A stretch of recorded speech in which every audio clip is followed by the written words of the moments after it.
A few months ago, Bryan Denlinger put out a video challenging Pastor Anderson with 10 questions in regards to his view of the end times. I'm going to start with question number 10, and I'm going to work my way up to the first question that Bryan asks. And the 10th question that Bryan does ask is, who brings in the New World Order, God or Satan? Now, truthfully, I would say the answer is both. Now, what do I mean by that?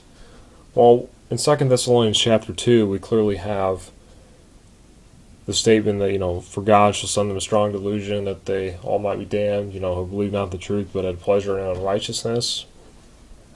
And so that aspect would show that God is going to send unbelievers strong delusion. And of course, once they believe the lie, they'll be damned and they'll receive the wrath of God that comes from the trumpets and the vials. But you also have the aspect of Satan persecuting the believers during the 7 years before the millennium. Okay, so truthfully, you could say God is using Satan, or you can even say, well, Satan still has his will, and he's going to use it to persecute believers. So there's a dual aspect to this. It's not one or the other, it's actually both. And plus, just to kind of illustrate the point a little bit, we know that God used the devil to crucify Jesus. According to the book of Colossians, he spoiled principalities and powers, making a show of them openly, nailing them to his cross. Also Psalm 22, the famous messianic prophecy, talks about these bulls of Bashan encompassing Jesus and all these other creatures, like unicorns and dogs and lions and so on. And the only way to properly interpret that is to understand that these are spirit realm beasts, because obviously we know according to the Gospels that there's no mention whatsoever of three-dimensional earthly realm beasts surrounding Jesus at the cross. So therefore, the animals that are described in Psalm 22 would have to be spirit realm creatures, basically angelic creatures that surrounded Christ who pierced him. So, God used the devil to crucify Jesus. That was God's plan. God will also use the devil to eventually bring in the rapture, and then the millennium, and then the new heaven and the new earth. Just look about, with the millennium, God's going to bound Satan with a chain for 1,000 years. He's going to send another angel to do his will there, but you get the point. And then, of course, Satan will be cast in the lake of fire eventually, by the time of the new heaven and the new earth. Just some interesting Bible verses. Now, Calvinists would misinterpret these and make them to be more than what they are, but the point is, I believe these verses, and absolutely the Bible teaches free will of mankind and man's ability to choose.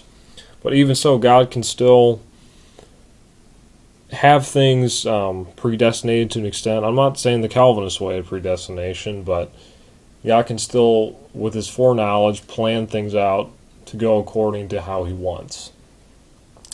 And at the same time still allowing man's free will. But Proverbs 16:4 says, "The Lord hath made all things for himself, yea, even the wicked for the day of evil." Well, Satan certainly is wicked, and therefore he's going to be made for the day of evil. Revelation 17:17 says, "For God hath put in their hearts to fulfill his will, and to agree and give their kingdom unto the beast, until the words of God shall be fulfilled." So here we have some satanic kings, referred to in Revelation 17, and they're going to give their kingdom unto the beast. And God's put in their hearts to do this will. Now that doesn't mean just because it's God's will, that means it's a good thing for the temporary result. But the long-term goal of what God's will is, obviously he has a righteous plan with that. But that doesn't mean that the temporary results of these kings giving their kingdom unto the beast is a good thing for Christians, because obviously there will be more persecution from the Antichrist upon the saints at that time. So, again, the New World Order has God and Satan with dealing with a huge aspect here. It's not one or the other, it's both. And God's using Satan, yes.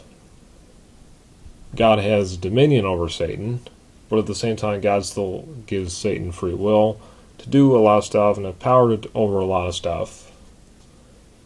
In fact, he's going to give the Antichrist, the power over basically the entire earth to rule the nations. So, again, this question, by the way, doesn't even prove one way or the other a rapture on when it happens.